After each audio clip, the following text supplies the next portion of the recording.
economics. So in September, that's September 2025, I did a presentation at Guilford Hall Brewery in Baltimore about Black thinkers and Black capitalism. And that was for professors and pints. And that was a good discussion that we also had following my presentation. And it was a good representation of people, specifically Black people as well, who were interested in discussing Black thinkers, Black capitalism, and integrating Black approaches for economics. So, this is what we're also doing today because we as a people have centuries of different approaches and integrating approaches. And it's pivotal and crucial for our people to be able to have these discussions and collaborate with each other. All right, so this first part up here, the home screen, just has my contact information and my website if you want to contact me. All right, so the next slide, please. All right, so just giving a brief history. So when we talk about the free market without pure capitalism, we really want people to understand the meaning of capitalism. And that is because a lot of times when people talk about capitalism and they critique capitalism, they're talking about a form of capitalism that has not really existed in nearly a century. And this is around the world, including in the US. So, although the US is still the most capitalist nation among the European nations, European being predominantly white nations, US still does not have pure capitalism. So just a quick run through. This is where we talk about labor producing a product. We're talking about input greater than output, which means it's a profit. You're putting out products, and the idea is you've got to bring something in to make a product from it. And this is also why I encourage people to read Adam Smith, where he introduced the concept of the mode of substance, and John Locke's work. So I was a political science major in undergrad. We actually had to read Adam Smith and John Locke because you had to really understand the core of the political science, literally, which is the government structure and the economic structure as well. So this was eventually described by Karl Marx, who I'm a sociologist. Karl Marx was also a sociologist. He presented the mode of production. So you'll hear from Karl Marx mode of production, means of production, and labor power. And again, I cite Karl Marx there. But just keep in mind, mode of production and means of production, it first started off with Adam Smith's mode of substance. So you're talking about producing products here. And this is where we also want people to understand how capitalism shifted starting in the 18th and 19th centuries. So it started integrating components of European socialism. So starting in the 1840s and during the Reconstruction era, there was a rise in European immigration, and the European immigrant workers considered enslaved Black people, which is those of us who are here due to transatlantic slavery. They considered our people to be labor competition, and the competition was against white European workers and against white American workers. So therefore, this was a development of the European immigrant labor movements and representatives who met with business owners and politicians. So this shifted forms of capitalism, looking at the creation of faculty worker unions, workers' rights, safer working conditions that happened in certain states. Now, this was a limited because that was still not something across the nation. But this creation of the faculty worker unions and workers' rights in a few states that benefited, of course, white Americans, white European immigrants, and it also benefited some indigenous people who had by then assimilated into racial whiteness. And you want to understand, of course, how that occurred as well. Next slide, please. All right, so then we're going to quick run through. So the Reconstruction era in 1861 to 1900s, we're looking at the government connecting the northern and southern states, government response to transatlantic slavery, Plessy versus Ferguson, and also it's important to understand this is captured in Booker T. Washington's Up from Slavery. He does write about, of course, being formerly enslaved and also the Reconstruction era. It's important to highlight that, seeing as though Booker T. Washington was and still is a trailblazer for this Black intellectual and economic development, which included this form of Black capitalism that was particularly led by Booker T. Washington. He talks about doing something where you're working hard, and he believed in being rewarded for the merit.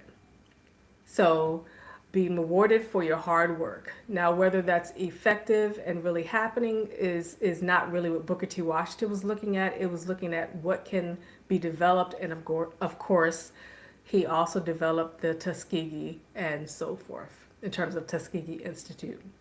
All right, so then we look at the Great Depression, and then we look at Franklin D. Roosevelt's New Deal. So when you look at photos and even some other images from back then, you will see things like street soup kitchens. So you'll see mostly white people in these images wearing fur coats. So that's highlighting you're not just getting poor working class, but it's also people who were back then considered middle class and lower middle class. So that's when the New Deal is when you started having this social welfare. And the social welfare was developed by the New Deal across the nation, not just in certain states in the nation. So that is when pure capitalism was fully abandoned in the United States of America. So whenever people talk about the economic system in America, I want people to understand there's a reason why we have local, state, and federal taxes, and you want to know where your taxes are going. The taxes are not just going to the wealthy people, okay? We do not want to exaggerate things. Taxes also go to resources. We might not think it's going enough because, of course, it's not distributed as well as it should be, but technically going into schools, going into medical and health services, going into SNAP, used to be called food stamps, of course, going into other resources. So if we did not have an integration of socialism that spread across the nation due to the New Deal, we would not have these tax-funded, government-controlled, but tax-funded resources. If it was 100% capitalism, if it was pure capitalism, there would not be these resources at all. So I really want people to understand that from a political and economic standpoint. And also, when we talk about how capitalism shifted, it also shifted child labor. So when you look at old photos, you'll see children at that time smoking, working, drinking beer, looking like really small adults. And you still see that in parts of America and around the world. But that's when child labor laws became very prevalent in the early 1900s. So this is just a breakdown. So this is where I get into the integrating ideas and approaches. So when I did the September presentation at Guilford Hall Brewery about Black thinkers and Black capitalism, I went through Booker T. Washington, Magdalena Walker, Madam C.J. Walker. I broke it down, Marcus Garvey, broke it down, all these different pivotal people. But here, this is also where I started integrating ideas and approaches, because we can outline and explain what these different people did, but now we have to explain what they contributed. That could be an idea of connecting what they contribute. So this is one thing I want our people as Black people to understand. We're not just contributing individually, we're contributing collectively, which means you can disagree, but you have to know how to integrate. Integrate things to which you disagree sometimes, because it might still be effective for our people, but you have to find what can be integrated. That's theoretical integration, conceptual integration, integrating actions, all types of things. And it'll be across different viewpoints, across different political viewpoints, even across different morality and normative viewpoints. That's just something our people want to definitely build from, that we've been doing for centuries. We have to do it for centuries more. So up here, of course, you see this image, W.E.B. Du Bois, Amy Jackie Garvey, Harold Cruse, Robert S. Brown, who is an economist, and Huey P. Newton. Next slide, please. All right, so let's just start with some W.E.B. Du Bois here. And so Du Bois did 70 years of work. So it's very important in what it meant when he did all of these years of work. So I always tell people if you're doing work for 10, 15, 20, 30, 40, 50, 60, 70 years, your viewpoints are going to change. If you think you're going to have the same perspective every year, if you think that you're going to have the same actions every year, then you're false. Your viewpoint should change because you're supposed to learn new things every day. And especially the older you get, the more interactions with people you have and the more you read. I really am a proponent for Black reading. And when I say Black reading, I'm talking about we have thousands of economic books written by Black people. We have a whole lot of books to read that's not just talking about slavery, Jim Crow, the prison system, and other readings that Black people are often told to read. We have a lot of readings to do. So that is something that you start to read more. You start to read outside of book clubs and outside of reading lists, outside of schools, definitely. And then you start to say you're shifting your perspective. And it's okay to disagree with what you were raised to believe and what people around you believe. But now it has to be something that's effective. So this is why I just break down a lot of Du Bois's work. Du Bois had some capitalist angles. He had some socialist approaches in his younger years. He expressed appreciation for Karl Marx. I always tell people when they call Du Bois a communist, they want to understand that Du Bois eventually became desperate. He was terminated from NAACP. He was terminated from academia. So white Jewish communists were his financial support for years.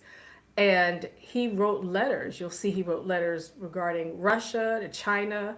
So he was really desperate. So his communism, him actually not just appreciating Karl Marx, not just appreciating socialism, but becoming a formal communist was only a few years. And it was also a result of years of collaborating with white Jews, particularly. We think back to the NAACP co-founding, think back to the Niagara movement. So don't define Du Bois as a communist as someone who was like truly committed and dedicated. He really did this into his 90s, all right? So I really want our people to think beyond that. Also understand that Du Bois's cooperative economic proposal, his cooperative economic proposal is important to understand, and that's also on this PowerPoint slide. He disagreed with Booker T. Washington. Booker T. Washington, there was that whole back and forth kind of thing. But just remember, if you read W.E.B. Du Bois's cooperative economic proposal, which he published first in 1907 Atlanta University publication, and then 1940 in the book Dusk of Dawn, chapter 7, you'll see that his perspective regarding cooperative economics was a result of desperation. Because again, the idea of 100% socialism was not going to be something necessarily sufficient. So cooperative economics, it does sound like it's communalism and socialism, but it also has some forms of capitalism in the sense of Booker T. Washington, because that requires Black people to also build our own resources. And building your own resources, including our own pharmacies, our own food and clothing resources, our own businesses, building your own would not be possible if it was 100% socialist or even a communist nation.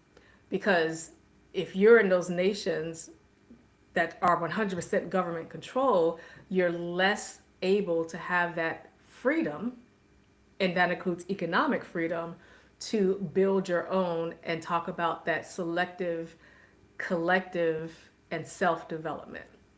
So this is an example of how Du Bois and Booker T. Washington had some similarities. All right, yes, next slide, please. All right, so this is why I just remind that his cooperative economic plan is highlighted in chapter 7 of Dusk of Dawn. And he talks about economic self-sufficiency.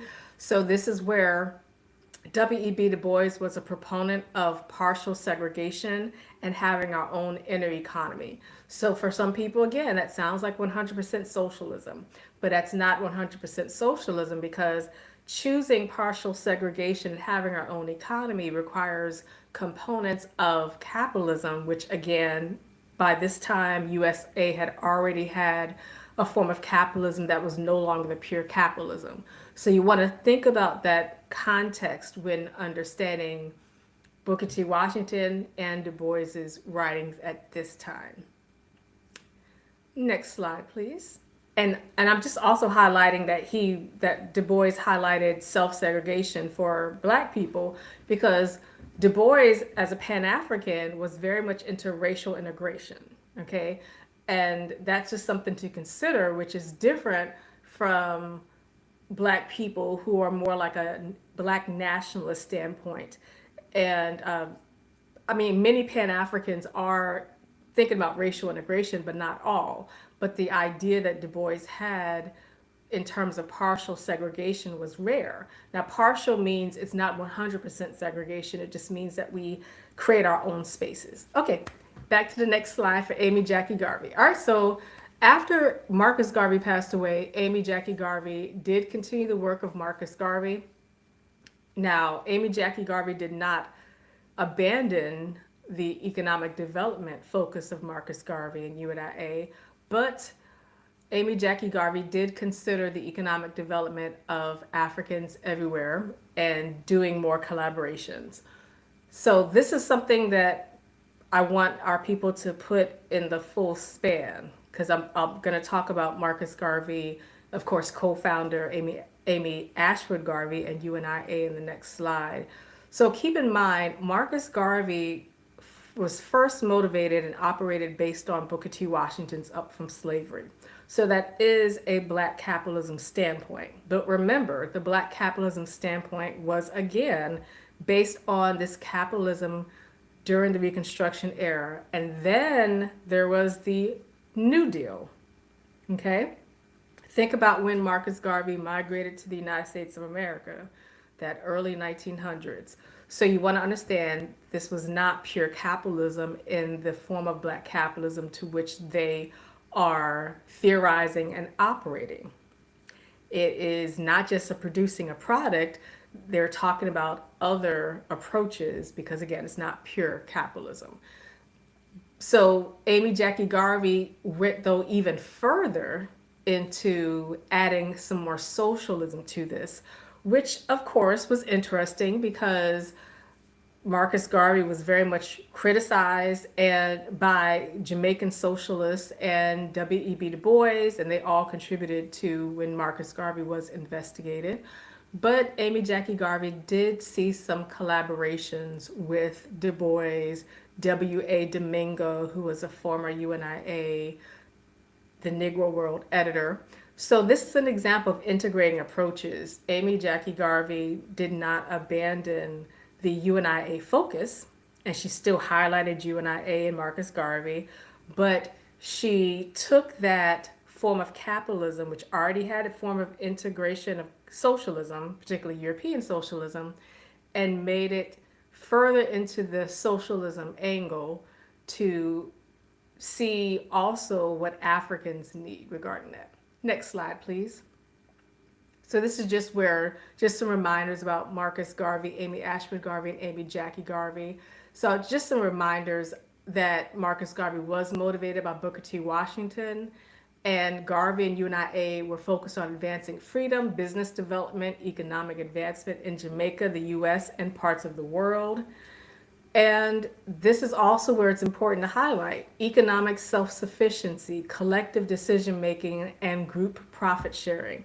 So this is where when you understand the Black capitalism focus at that time and how it pertains to now as well for many Black capitalists, self-sufficiency, collective decision-making, and group profit sharing, it's not the pure capitalism. I'm going to just keep repeating that because I really want people who scream anti-capitalism that they are using a correct meaning of capitalism and an accurate, updated, real life, what's really going on with capitalism, okay?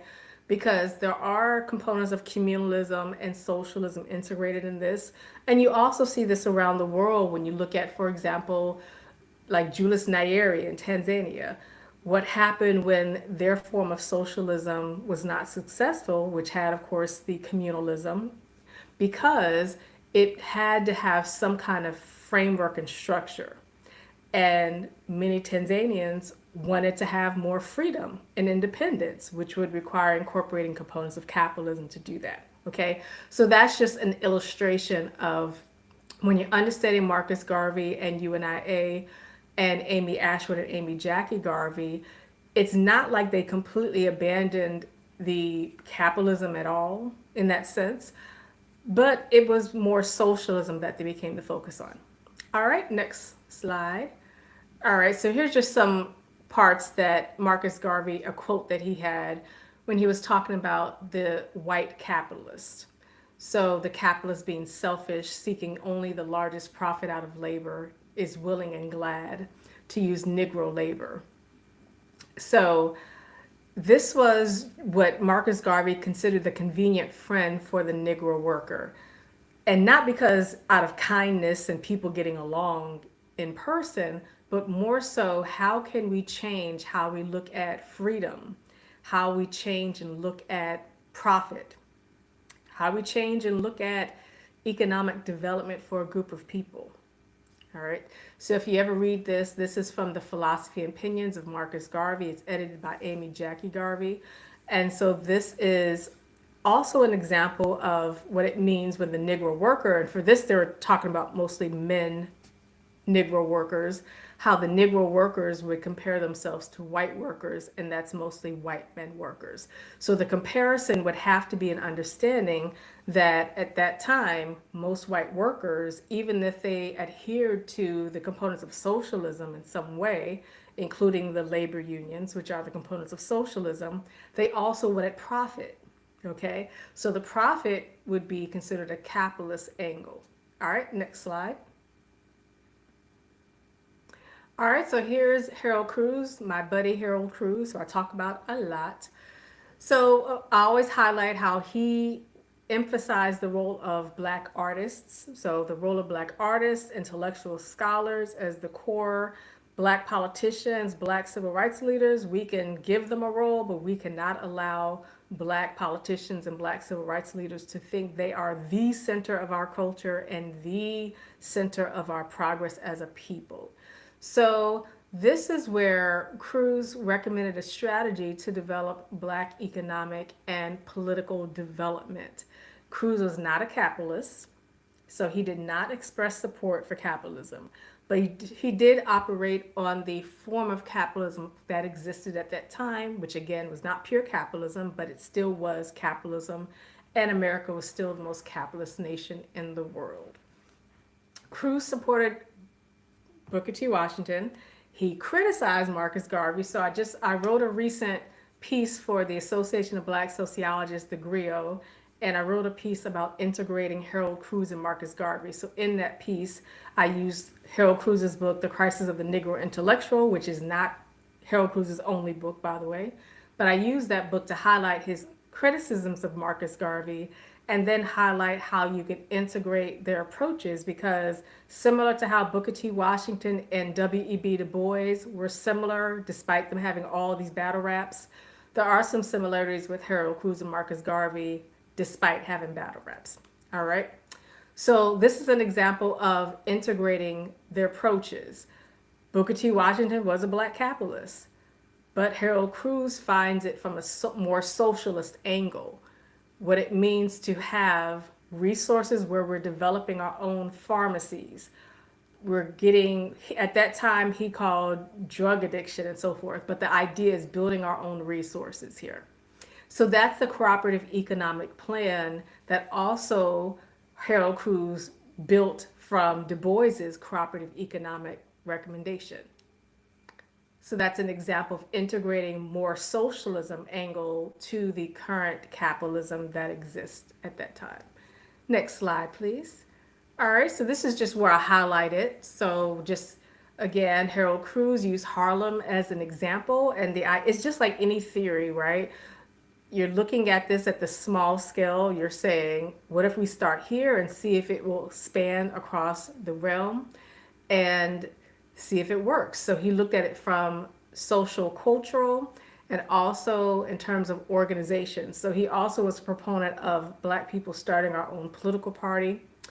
But again, he still didn't believe that Black politicians should be considered the center. All right, so from an economic integration approach, you would just understand how Harold Cruse would be an example of, he's not a capitalist. He never said anything about supporting capitalism, but he also understands the context in which he uses his socialism angle. So he's not proposing the lead of Black individuals. He's saying that we have to have Black committees. So that's on this PowerPoint slide here. So that's how we took that also socialism.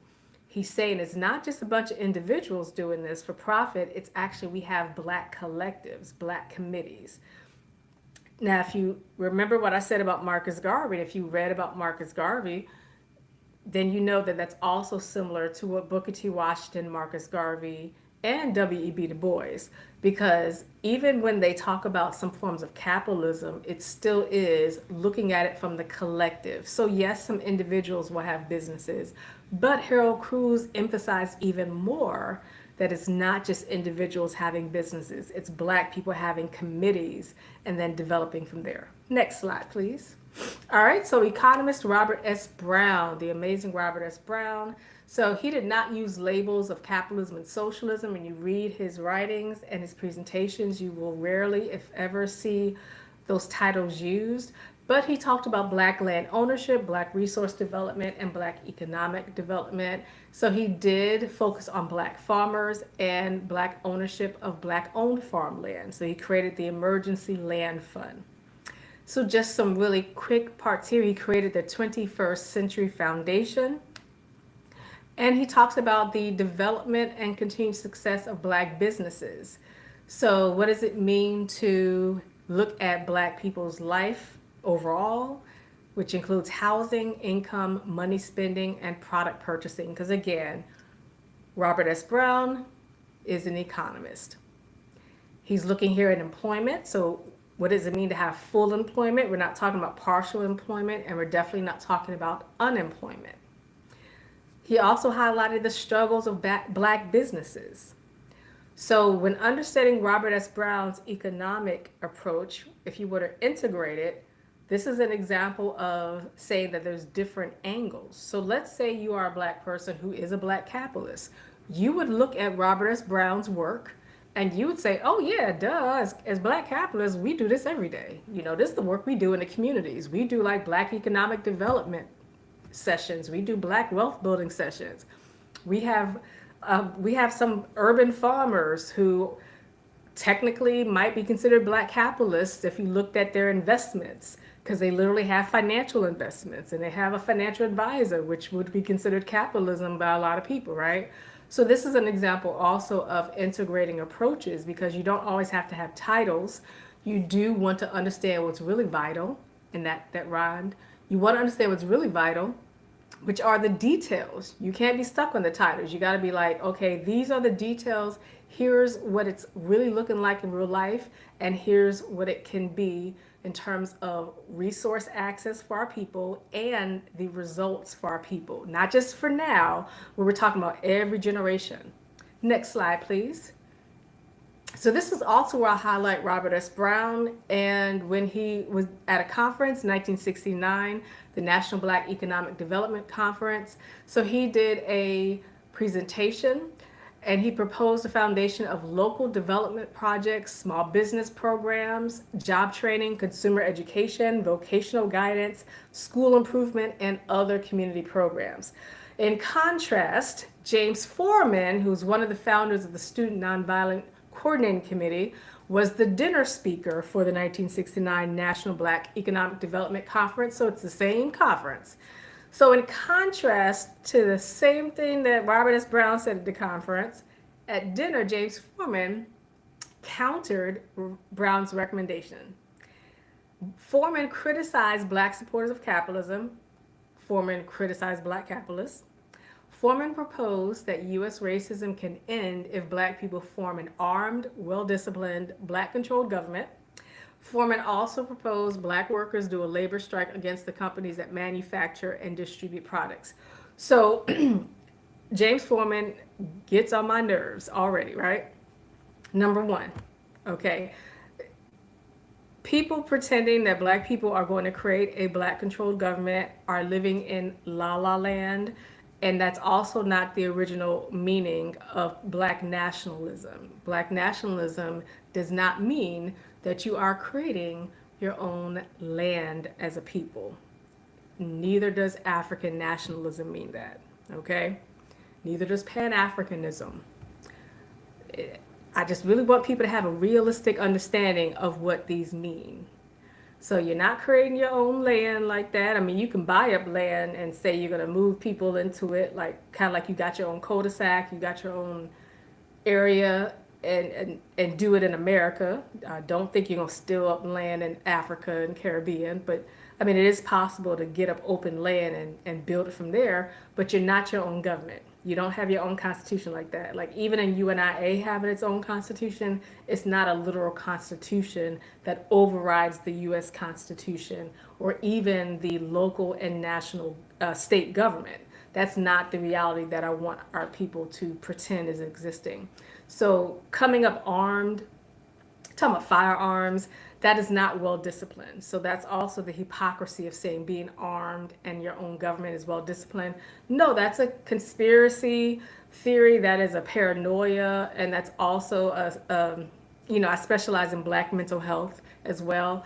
So I always tell our people, if you're teaching paranoia and end of days kind of stuff to our people, then you are definitely a huge part of the problem, which also feeds into Black mental illness and overall Black health, because it's not something productive for our people, because you're not going to lead to anything by getting more firearms and all that other stuff. So James Foreman here, what he said at that dinner, as you can tell, hopefully, hope you can tell that, was a complete waste of time in comparison to what Robert S. Brown was realistically suggesting. Now, Foreman did say something productive, which is a labor strike. We can do labor strikes, okay?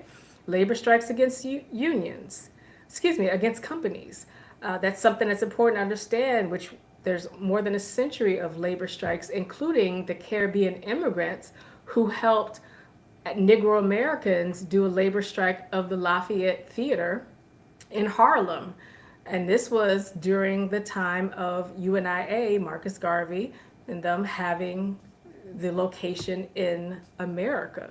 So you can do labor strikes. It just has to have a focus beyond just pretending that that is the end and you're having firearms and that's going to end a problem. That's not how it works. Next slide, please. All right, so this is something that's really profound for me, and I use this also everywhere I am.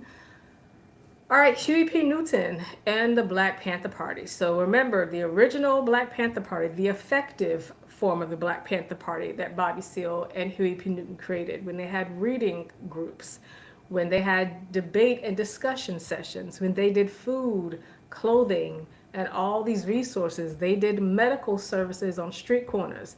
They had some really intellectual and productive resources provided for Black people. That was the only time they were beneficial, okay? And I also provide readings about that. One of the readings is called Beyond the Berets and talks about the work that they did beyond the image that people love to show them when they show berets and firearms, and also Marxism and Leninism, all those other distractions. The real work is when Huey P. Newton also said, let me reanalyze Black capitalism, because of course they had done the whole Marxism stuff of how to be anti-capitalist, and then he said, let me just take a look at this. And he actually wrote. First of all, he thought, and then he wrote. So this was 1971. So this is where I just have some quotes up here, and I highlighted some parts. What we must do then is increase the positive qualities until they dominate the negative and therefore transform the situation. All right. The second part that I will highlight, our strategy should have been to analyze the positive and negative qualities of this phenomenon before making any condemnation. Even though we recognize, and currently so, that capitalism is no solution or answer, we did not make a truly dialectical analysis of the situation. So that's important, to be able to take a step back. We all have to take a step back. That includes people who are pro-capitalist and includes people who are anti-capitalist, because I'm neither pro-capitalist nor anti-capitalist. I am pro-solutions for Black people, and I am pro-integration of approaches that are not scare tactics and not something that are based on falsehoods. Okay? So these are some parts I'm highlighting for Huey P. Newton. Next slide, please. All right, and I'm going to explain these last parts.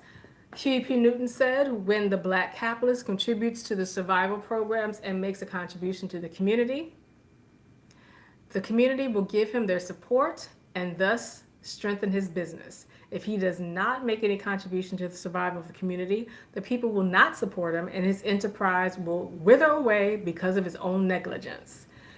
At the end of the paragraph, it says, in this way, Black capitalism will be transformed from a relationship of exploitation of the community. And of course, the term exploitation originates from Karl Marx and especially the Communist Manifesto. But that last part again, it says, in this way, Black capitalism will be transformed from a relationship of exploitation of the community to a relationship of service to the community, which will contribute to the survival of everyone. All right. So that he's explaining, we can have Black capitalists, we can have Black capitalism, but they better do what they're supposed to do, or else we're going to boycott them like we do the other people. All right, next slide, please. So this is why I always do this, the exercise, talk about what is your financial plan. And when I say what is your financial plan, I don't want to hear you preach about exploitation of labor. I don't want you to preach about the uprising of the proletariat. Harold Cruse also did not believe in a such thing as an uprising of the proletariat, because the idea is, are the working class really doing an uprising? And especially if you're pretending that there's going to be a class unity across race and other identities of people. So I need your financial plan to be something realistic, individually based and family based, and then you could do it community/collective based. So this is what wealth building means. How are you saving up do you have a savings account? How are you saving up in a checking account? Do you have a good financial advisor? So this is just where I'm just going to break it down. What lessons are you teaching and resources are you providing for future Black generations? This doesn't mean you have children. This could be other family members. It could be providing it in communities. You could be doing a youth program. You could be doing anything. The idea is we do not need any more sermons about exploitation and oppression. If you want to talk about problems, you can talk about workforce development, job training. You can talk about economic concerns and what young Black people and old Black people can do to file complaints about employers, because HR offices are not the best places to file complaints about employers. You can talk to young Black people and old Black people about how to build up your money investments so that you have a safety net between work if you go unemployed. You can talk to Black people about filing for unemployment and other government assistance services that are paid through our taxes. But do not go in there with the oppressed hat on to make everybody feel like the end of days, because then you are again part of the problem. All right, so again, last one here, number 6, do you have a financial advisor and a financial planner? And when I say financial advisor, financial planner, beyond just yourself, because unless you're like an accountant, an economist, and even then, a lot of accountants and economists talk to other people. They talk to people who are tax preparers. They talk to real financial advisors who do their investments, all types of things, because they want to get some real insight and some updates. So we're talking about some real people doing the work. We're not talking about random people that you know. We're talking about just family members who tell you to keep stuff in your bra, in your pillow, in a shielded case in the house. We're talking about some real things for our people. So understanding that is important, because when integrating different economic approaches for our people, which is based on solutions for our people, that means you do have to have consciousness and not consider consciousness synonymous with paranoia. So consciousness means you do want to have a really good financial advisor, financial planner, someone who is legally authorized to do that. There are some organizations that have financial advisors. Some will do free work for particular groups in the community. So you can ask around, you can go to your public library, you can go to your school and ask questions. And it's similar to when you have free tax preparers. Okay, these are people who are legally required to not steal your social security number and to not tell you false information about financial resources. All right, so this is just where you want to really do this work and do some progress that is integrating approaches, because being anti any economic plan, like you're anti-capitalism, anti-whatever, you are going to end up all at the end of the day, you're going to end up without any benefits. And so this is where I want our people to take the next step to get past that, the early step, take the next step. Okay. And I will end there. Oh, okay. I forgot about this part here. So here's just some articles, so some research publications, some Pew Research, and some other publications about people who've done some financial work. I also have, so this talks about declining positive views of socialism and capitalism, because again, most people are not familiar with the real economic systems. What they only know is how much they're getting paid at work and what the bills are that they're paying every month. So sometimes people's views are not based on full fact, but they still have views that are valued, okay? Also, I have a shared Google Drive where I have a lot of information about Black women's economic development, and that includes, so it includes articles about Black women's wealth building and economic development, and there's also some publications from years ago about women in East Africa who were actually used as an example of resources and approaches that Black women can use for economic development in America. And that was, for example, producing a product and getting profit for that product. And that also goes back to what I said earlier about Julius Nyerere in Tanzania and their approach when they were doing communalism and socialism. What it means when, okay, it sounded really cool at the beginning to do communalism and socialism, but then people started saying, well, I'm producing a product here, and we're talking about local trade. We're talking about trading possibly with other nations in Africa, maybe other nations on the Eastern Hemisphere, and wow, we might do some other nations on the Western Hemisphere too. So that changes, of course, people's pursuit of the market. And therefore, it would have to look at whether there could be some profit after you're putting in all of that investment. So again, that is in the shared Google Drive folder that I have with women's economic development. And I also wrote a piece for the Sheconomy magazine that was just published January 2026. I wrote a brief piece at the end of it about women's empowerment and women's economic development, in which I talked about women networking, human capital, social capital, cultural capital, and what it means to talk about how we network with people we don't know to see what we can get, and how we can do some financial planning. I will stop there. All right. Well, thanks for another great lecture, Doc. I do have a couple of questions. All right. And this concept of the inner economy and the inner world, I think Harold Cruse was inner world and Du Bois was inner economy.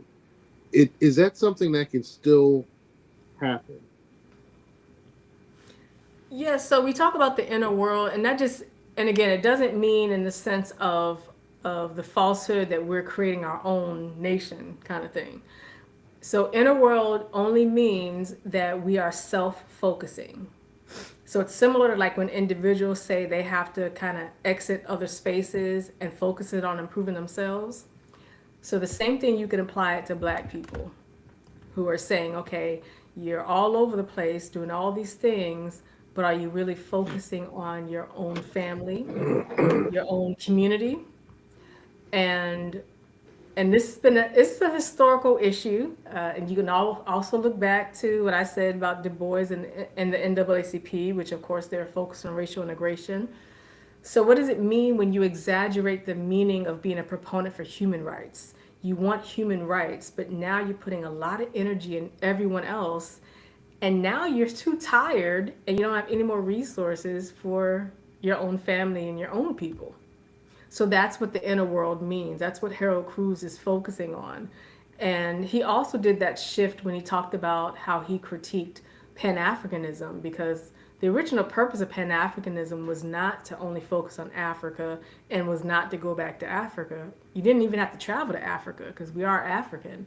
The original focus of Pan Africanism over a century ago was so that Africans around the world, we all understand our origins, we all understand our contributions to our people, but we have to focus on what we're doing where we are.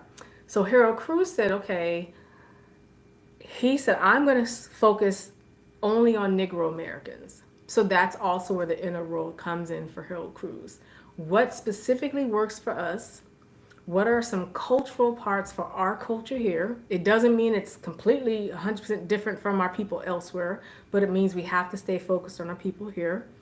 And also, the inner world is similar to what Septimer Clark talked about. So, Septimer Clark, and also if you read the book about Septimer Clark, so Septimer Clark was big at critiquing. She critiqued white dominance. She critiqued men dominance in terms of critiquing Reverend Martin Luther King Jr. and other men in charge of the civil rights movement. But she said when critiquing white dominance that you can't get too distracted on critiquing the oppressors like that. You do have to focus on our own people, because that's a distraction to only talk about everybody else. Like, now what are we working on ourselves? So the inner world is that emphasis. Thinking about the recent ancestorship of Claudette Colvin, who Uh-huh. had a lot of foundations and was extremely foundational in what became the civil rights movement. I'm hoping that you can talk a little bit about the financial aspect of civil rights. A lot of times people talk about marching and boycotts, and there were some financial aspects that I don't think are highlighted enough. But I may not know enough. So, what are some of the financial things that happened in the background that what what are some of the financial things that really impacted the civil rights movement and the Black Yeah. Power movement? Okay, so there's two separate things. So civil rights movement, I really want our people to understand the civil rights movement existed before the 1960s, right?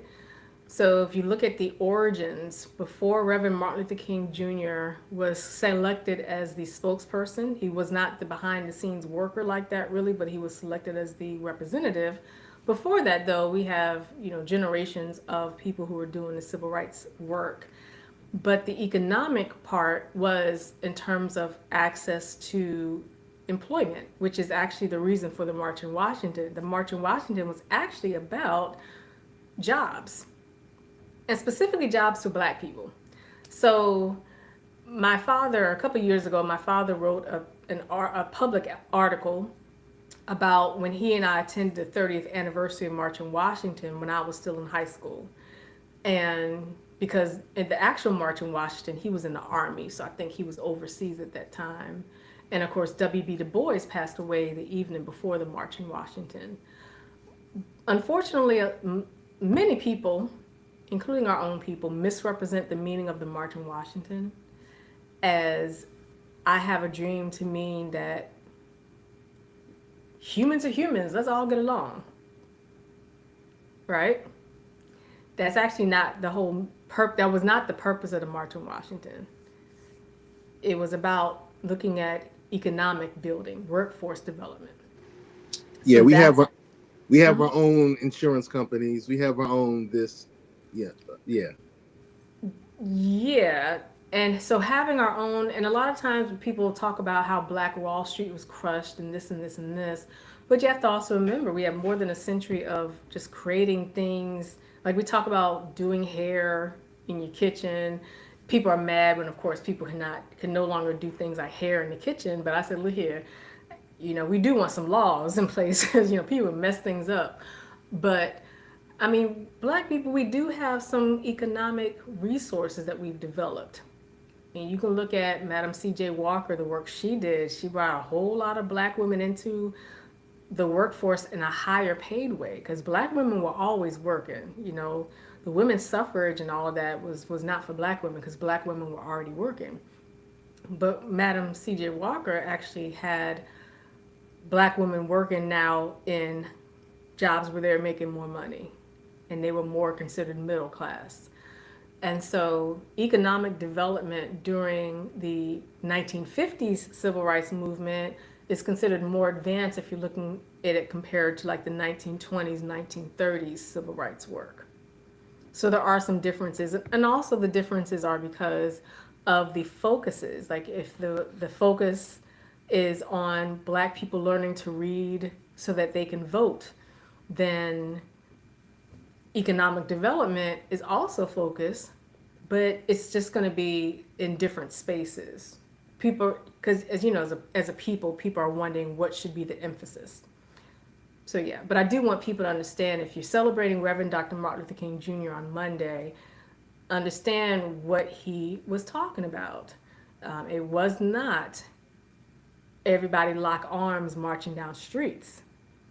Because, I mean, we've done a lot of marches and protests, and that is not that can't be where black people still are, okay? So if that's where you are, if that's what you do every Martin Luther King Jr. Day, then you kind of need to elevate and get to the point of what he was talking about. And the point of the whole entire March on Washington as well, talking about jobs, job development, economic development. So what are you doing in the city and the state where you're located to make sure there's resources for employment? And when I say resources for employment, you can say these resources are for everyone, but you have to recognize, as I explained when I explained capitalism in the beginning, one thing that black people have learned during transatlantic slavery and since then is that we have a tendency to be very welcoming, which includes when we're talking about different waves of immigrants, which includes European immigrants. And we're talking about workforce development for everyone. We really want everyone to flourish. That's what human rights means. But we have to also say, what does it look like for us though? Where's the benefit for black people? And that's the case when we talk about Barack Obama in office. What was the effect for black people though? Beyond photo ops, what are the results for black people? So that's how economic development, when talking about the civil rights movement, you want to understand. You can go to a president, you can go to a governor and say you want economic development, but you also want to make sure there's an outcome that benefits black people as well. I say that. I say that.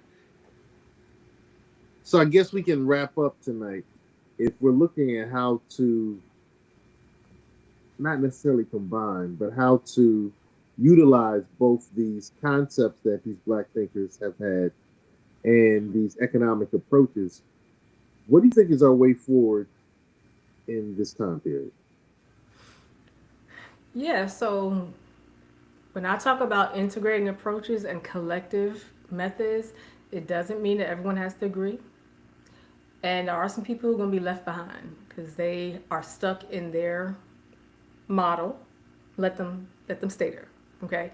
But for the people who really want to integrate approaches, think about it from, again, a Harold Cruse standpoint, because I integrate Harold Cruse with Marcus Garvey, Amy Jackie Garvey. What it means where you know the reality of the economic system. You understand the form of capitalism that we have that already has components of socialism. Also, when you speak with black people, the average black person is not what you would call a black quote unquote radical, okay? The average black person is not someone who really wants to hear about all of this outrage that people have on a lot of issues that they have. The average black person really wants to know, how can I stay safe? How can I pay my bills? Right? Just pretty much reality.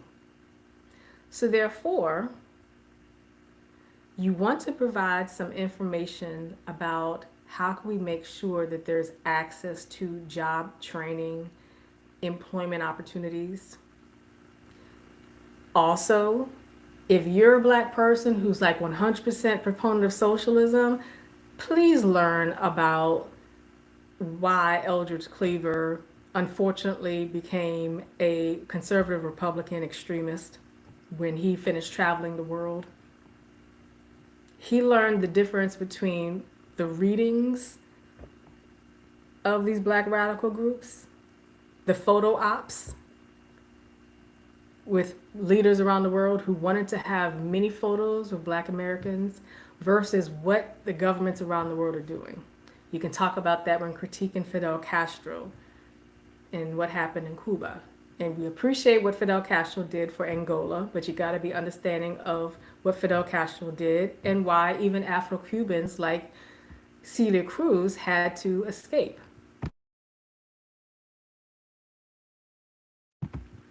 So you have to understand that. So this means that you have to be able to integrate in a way that you're not stuck being in love with something that in real life is not effective specifically for Black people.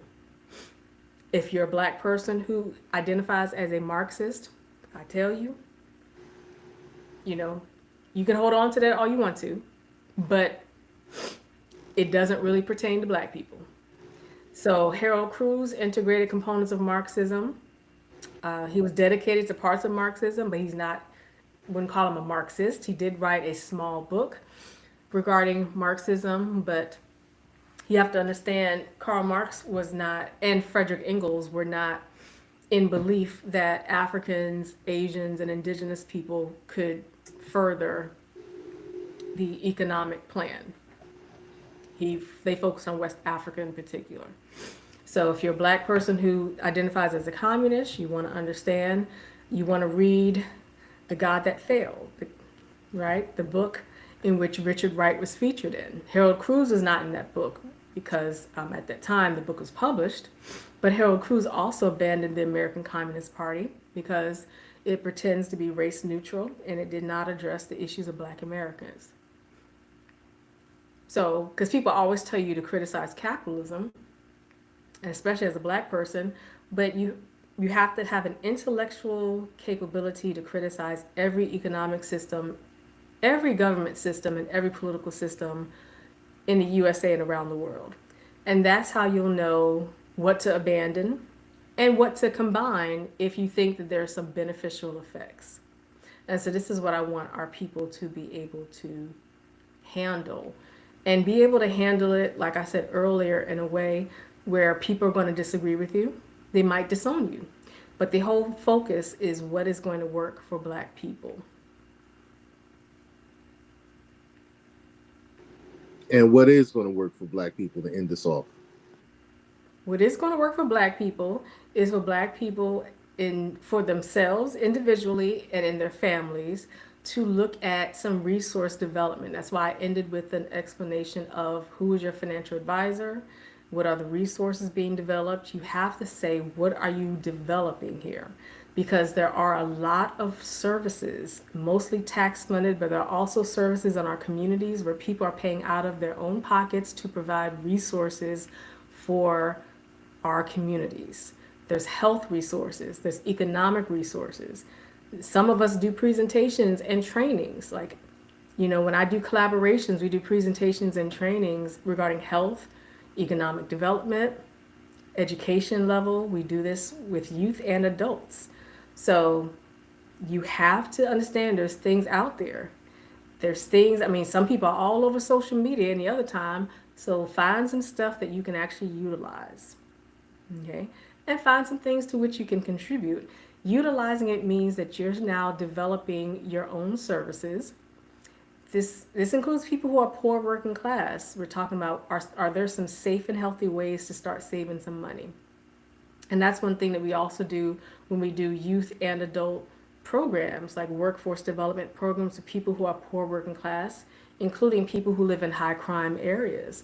We say, are there some resources that are reasonable, are realistic? because we don't want anyone to feel like there's never an option, there's nothing. Because I also tell people, if you don't think that you have some realistic financial options, then ask yourself, are you also safe walking around with that smartphone? Are you even safe walking around while vaping? That's an interesting question. We also have a comment from a viewer, and we'll just end with some of these comments. Okay. And the comment was,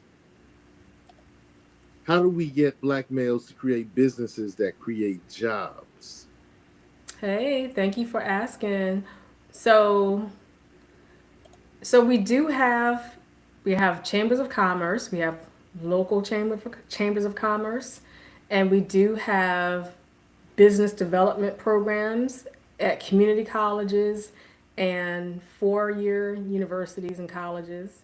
And also, there are some libraries that are doing some business development classes. You can look at the library websites. So, just this week, I was speaking with a black man who is now an entrepreneur. And some people are unemployed and doing entrepreneurship, but I always suggest that people get jobs while being entrepreneurs because you want to understand the history of it, like with Booker T. Washington and Marcus Garvey. They had many things going on because the idea is you don't just put everything in one place. And so for specifically black men, you have to utilize some resources out there. There also are some things you can find up on meetup.com and Eventbrite to attend, introduce yourself. And that's also in the Sheconomy magazine piece that I wrote about women. It's learning how to build your forms of capital. So, human capital, social capital, cultural capital. Human capital, what are your skill sets? Like, look at your resume. What are your skill sets? Cultural capital, what are some identifiers that makes you relatable to other people? And when I say other people, in this instance for business, it would be other people with whom you'd want to form some collaborations. And of course, we have social capital, which is social networking. And you want to network with people, not just who you know, but you want to network with people who might have some resources and opportunities for you. All right, I'm going to end with two other comments that this viewer left. One was, we need, yeah, so shout out to Clever Girl Threads, or Thread. Hey. Clever Girl Treads. Oh, Clever Girl Reads. All right, Hey. that was my bad. All right, so we need our own banks to prevent predatory lending. They further say our own schools to prevent the classroom to prison pipeline. Interesting. And lastly, our own food and grocery stores to prevent chronic diseases. Oh no, there's one more. Our own hospitals and doctors to prevent black mothers from dying during childbirth more than anyone else. Any thoughts as we close? So, in reality, that sounds really ideal. But in the reality, one component of freedom, as I mentioned earlier, when it talks about cooperative economics for our people, it means that, and it's similar also, Harold Cruse also had this stance. Harold Cruse was a black nationalist, but he didn't believe in completely separating yourself. He he said we find our components that we have of our own, but you don't completely separate yourself. Okay? And so this is where I want our people to think critically about this. We do have a few black banks, but guess what? They are struggling. We have one in Baltimore, with which I am quite familiar.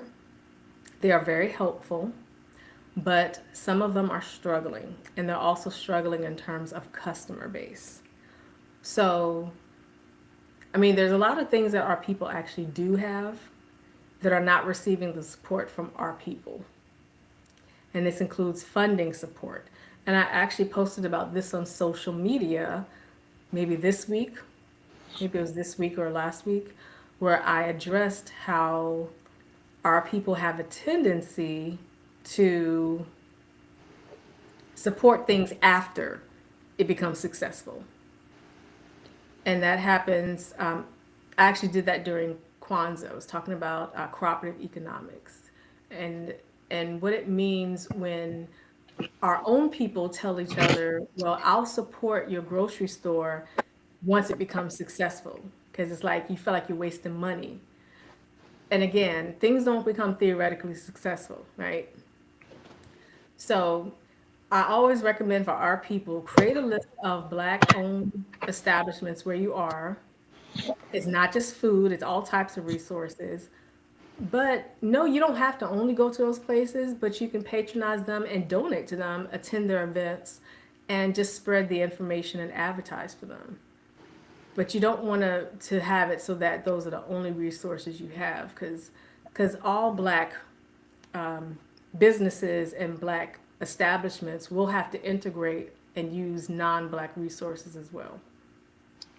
That's true. Here in Hampton Roads, my platform is the Hampton Roads Green Book, which is a Yeah. directory of our businesses, organizations, and professions. Good to hear that that's part of your solution. You've been listening to Professor Kimia's class. We're all the students. She's a professor. Hopefully you learned something. And if you did or didn't, leave a comment. All right, so we're between the ancestorship of Claudette Coleman and the celebration of Dr. King. Do something radical in honor of both of them. Peace.